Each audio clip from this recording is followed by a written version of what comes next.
Porsche car हादसे में नाबालिग आरोपी की रिहाई के खिलाफ पुणे पुलिस सुप्रीम कोर्ट में याचिका लगा सकती है। बॉम्बे हाई कोर्ट ने 25 जून को नाबालिग को जमानत दे दी थी।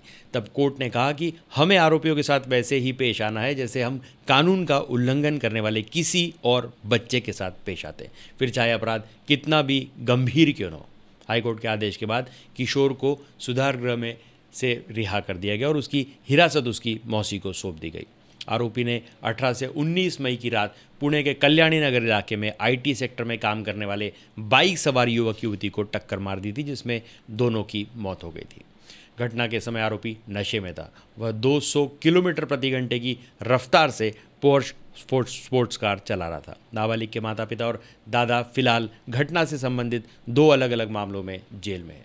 लड़के के पिता और दादा की जमानत याचिका पर पुणे की एक अदालत सोमवार को अपना आदेश सुना सकती है। आरोपी लड़की की आंटी ने बॉम्बे हाई कोर्ट में रिहाई की याचिका लगाई थी। इस याचिका में कहा गया था कि लड़के को गैरकानूनी तरीके से हिरासत में रखा गया है, उसे तुरंत रिहा किया जाना चाहिए। जस्टिस भारती डांगरे और मंजूषा देशपांडे ने आरोपी को ऑब्जर्वेशन होम भेजने के लिए जुवेनाइल जस्टिस बोर्ड के आदेश को रद्द कर दिया था। बेंच ने यह भी नोट किया कि जुवेनाइल जस्टिस बोर्ड का आदेश अवैध और बिना जुरिस्डिक्शन के जारी किया गया था। एक्सीडेंट को लेकर रिएक्शन और लोगों के गुस्से के बीच आरोपी नाबालिग की उम्र पर ध्यान नहीं दिया गया। CCL 18 साल से कम उम्र का है, उसकी उम्र को ध्यान में रखना ज़रूरी है। कोर्ट ने कहा कि हम कानून और जुवेनाइल जस्टिस एक्ट के उद्देश्य से बंधे हुए और हमें आरोपी के साथ वैसे ही पेश आना होगा जैसे हम कानून का उल्लंघन करने वाले किसी और बच्चे के साथ पेश आते हैं, फिर चाहे अपराध कितना भी गंभीर क्यों ना हो।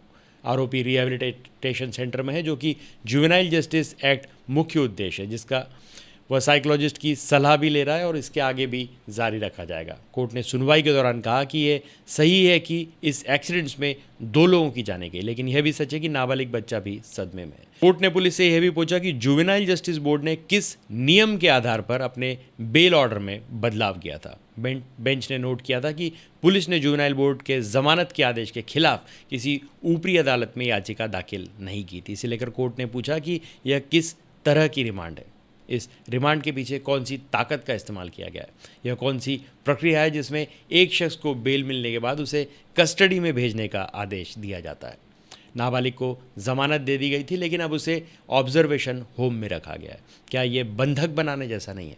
हम जानना चाहते हैं कि आपने किस ताकत का प्रयोग करके यह कदम उठाया। हमें लगता था कि जुवेनाइल जस्टिस बोर्ड जिम्मेदारी से काम करेगा। 16 जून को महाराष्ट्र सरकार ने नाबालिग आरोपी को जमानत देने वाले जुवेनाइल जस्टिस बोर्ड के 2 सदस्यों को शो कॉज नोटिस भी भेजा था।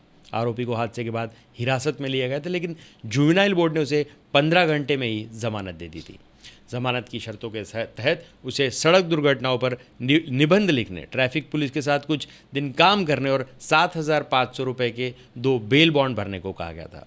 राज्य सरकार ने जुवेनाइल बोर्ड के 2 सदस्यों के कामकाज की जांच के लिए एक कमेटी का गठन भी किया था। कमेटी की रिपोर्ट में सामने आया कि दोनों ही सदस्य के काम करने के तरीके में गड़बड़ियां मिली है। इसके बाद महिला व बाल विकास विभाग के कमिश्नर प्रशांत नरवाणे ने दोनों को कारण बताओ नोटिस जारी किया था। घटना के पहले नाबालिग आरोपी ने बहुत शराब पी थी। इसकी पुष्टि बार में लगे CCTV कैमरा से हुई थी, लेकिन ब्लड रिपोर्ट में अल्कोहल नेगेटिव आने पर पुलिस को शक हुआ। पुलिस की जांच में पता चला कि नाबालिग के ब्लड सैंपल को ससून अस्पताल में बदल दिया गया था। आरोपी के ब्लड सैंपल को उसकी मां के सैंपल से बदलने के लिए पिता विशाल अग्रवाल ने 50 लाख रुपए की डील की थी।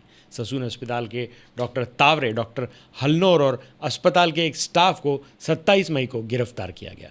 डॉक्टर हलनोर ने पूछताछ में बताया कि ब्लड सैंपल बदलने के लिए विशाल अग्रवाल और उसके बीच 50 लाख रुपए की डील हुई थी। विशाल अग्रवाल ने डॉक्टर अजय तावरे से संपर्क किया था। डॉक्टर तावरे के कहने पर विशाल ने रकम की पहली किश्त के 3 लाख रुपए भी दिए थे। ससून अस्पताल के 2 डॉक्टर, एक स्टाफ के अलावा इस मामले में अब तक 11 लोगों को गिरफ्तार किया जा चुका है। नाबालिग के पिता को 21 मई और दादा को 25 मई को गिरफ्तार किया गया था। आरोपी की मां को 1 मई को गिरफ्तार किया था। जिस पब में नाबालिग ने शराब पी थी, उसके मालिक, मैनेजर और स्टाफ को भी गिरफ्तार किया गया है।